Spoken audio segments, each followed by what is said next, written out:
yanatia hofu na kuleta kitisho kikubwa sana kwamba walifungwa katika maturubai na kaenda kutupwa. Sasa matukio kama haya ni lazima yazungumzwe ili tuyapazie sauti na yaweze kukomeshwa. Karibu sana Frank, kwa kifupi tu.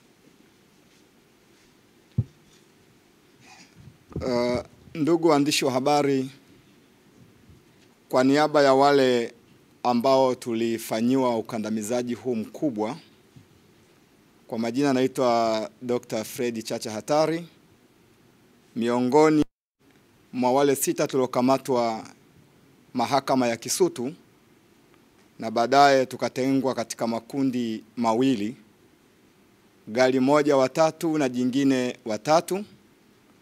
Lakini mimi katika lile kundi la watu watatu ndio wale ambao tulienda kutelekezwa Mkuranga.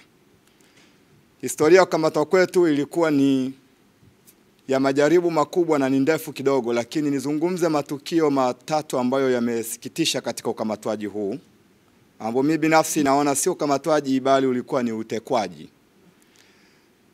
Tumekamatwa toka majira ya saa 4 na dakika takriban kama 48. Muda wote katika muda huo tumezungushwa Dar es Salaam na maeneo mengine ambayo tulikuwa hatuyafahamu, mpaka saa 1 kasoro dakika 16 tukajikuta tuko Mkuranga kwenye geti la kituo cha polisi. Lakini wakati tumekamatwa, mara tu baada ya kuwa tumegawanywa katika magari mawili, tulisikitika kuona tunafaulishwa kwenye magari ambayo yalikuwa sio ya polisi, lakini magari hayo yanaeskotiwa na magari ya polisi yenye ving'ora. Na nadhani na rekodi kadhaa hapa ambazo tulikuwa tunazirekodi kwa wizi juu ya ving'ora vile ambavyo tulikuwa tunaeskotiwa kwenye magari hayo. Maana yake hapo nikajifunza kwamba jeshi la polisi linafanya facilitation, lina facilitate watekaji, ama wao wakiwa ni sehemu ya hilo, na wanaeskoti misafara hiyo na wanazipita foleni kwa kueskoti magari hayo ambayo sio ya kiserikali, yanaweza yakawa yamewashikilia watu. Hilo tukio la kwanza linitusikitisha na kwa kweli ni very sadic. Lakini tukio la pili, wakati tumekamatwa na jeshi la polisi, bado hatujafaulishwa kwenye hayo magari ambayo sio ya kiserikali. Askari wamefacilitate kutulaza kwenye magari, wanatulaza chini kwenye magari, wanatuzungushia maturubai mithili unavyozungushia gunia la mkaa. Tunasafirishwa kwa zaidi ya masaa 6 kwenye gari umelala, huku umezungushiwa maturubai bila kujali unaweza ukaingia kwenye suffocation ya hewa ukafa. Wao hawakujali juu ya hilo. Swala la upumueje na uoneje lilikuwa ni jitihada zako binafsi za usiri, na hata pale ulipoonekana dhahiri unaonesha kujiokoa dhidi ya suffocation, walikupiga ngumi kwenye kichwa kukwambia hauna mamlaka ya kunyanyua kichwa. Ilikuwa ni hali ngumu sana. Majira ya saa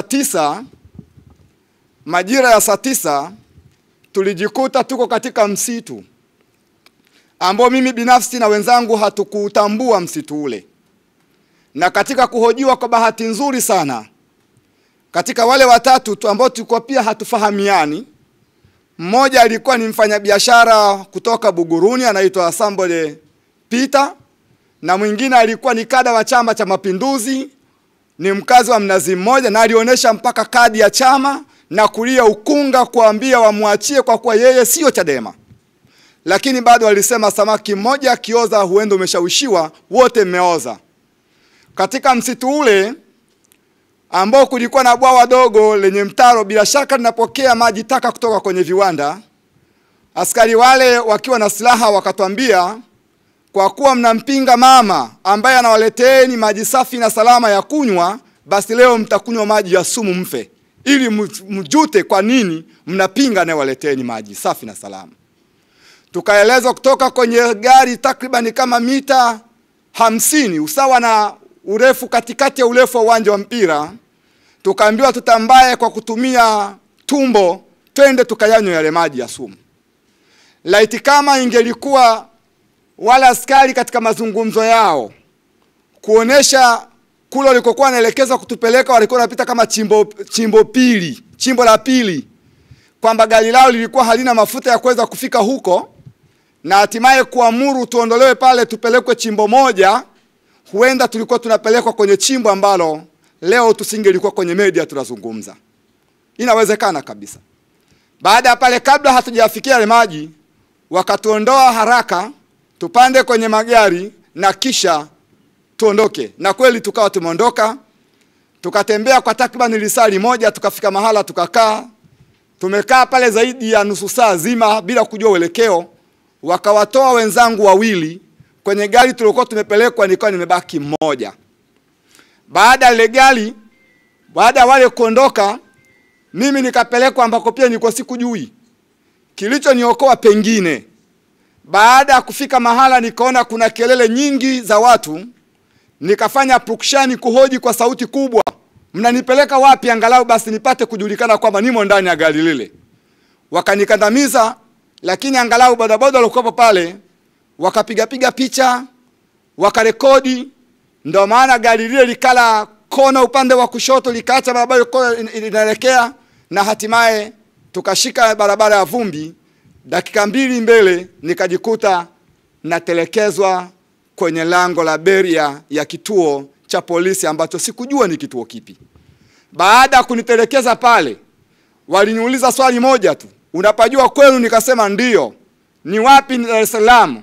Wakaniambia geuka nyuma, ukimbie utafute Dar es Salaam ilipo. Hapo ndipo nilipopata uchochoro wa kurudi na kukimbia. Mbele mita kadhaa nikakutana na bodaboda. Nikamuuliza hapa ni wapi? Akanambia hapa ni Mkuranga. Hii barabara nitokako ni wapi? Akanambia hapo kuna kituo cha polisi.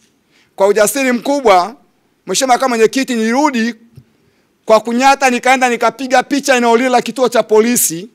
Na baada ya hapo, ili nisipate kuonekana kwa wivu wa uoga nilikuwa nimekwisha kuingiwa, nikalazimika tena kukimbia. Ndio maana picha hizo za kituo cha polisi ninazo. Rekodi ambazo walikuwa wanasafirisha kwenye misafara ya ving'ora tuwasindikizwa na polisi ninazo kadhaa. Nilizokuwa najirekodi nilishindwa kuzituma kwa sababu nilikuwa niko kwenye hatari ya ulinzi mkali wa kuzirusha zile clips. Kwa katika haya kiukweli, kwa niaba ya wananchi, lakini kwa niaba ya taifa langu, niseme tunahuzunika sana kuona kwamba nchi yetu badala ya kutulinda leo, hatuna imani na polisi, hatuna imani na mamlaka za usalama. Leo inatakiwa ukimwona polisi ukimbie. Hatuna imani kabisa na ulinzi wa taifa letu. Hali hii ni mbaya sana. Na kwa kweli sio mara ya kwanza kukamatwa na polisi, lakini ukamatwaji wa juzi ulikuwa ni ukamatwaji wa aina nyingine ya kipekee ambao nachelea kusema, nadhani ulikuwa na makusudi ya kutoa roho yangu na kutoa roho za watu wengine. Baada ya kuyasema hayo, ni laani sana vitendo hivyo, niungane na chama changu kulaani, lakini niseme yote yaliyotokea hayajanivunja moyo hata kidogo. Badala yake nasema wameendelea kunipaza, lakini kunipatia hamu kubwa na shauku ya kupigania haki za taifa hili, na nitaendelea kulipigania na wala sitokoma. Asanteni sana kwa kunisikiliza.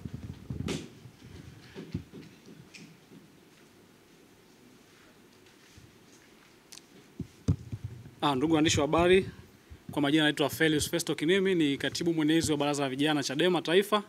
Siku ya tarehe 2 kama ilivyokuwa ratiba ya kuhudhuria kesi ya mwenyekiti wetu Mheshimiwa Tundu Antipas Lissu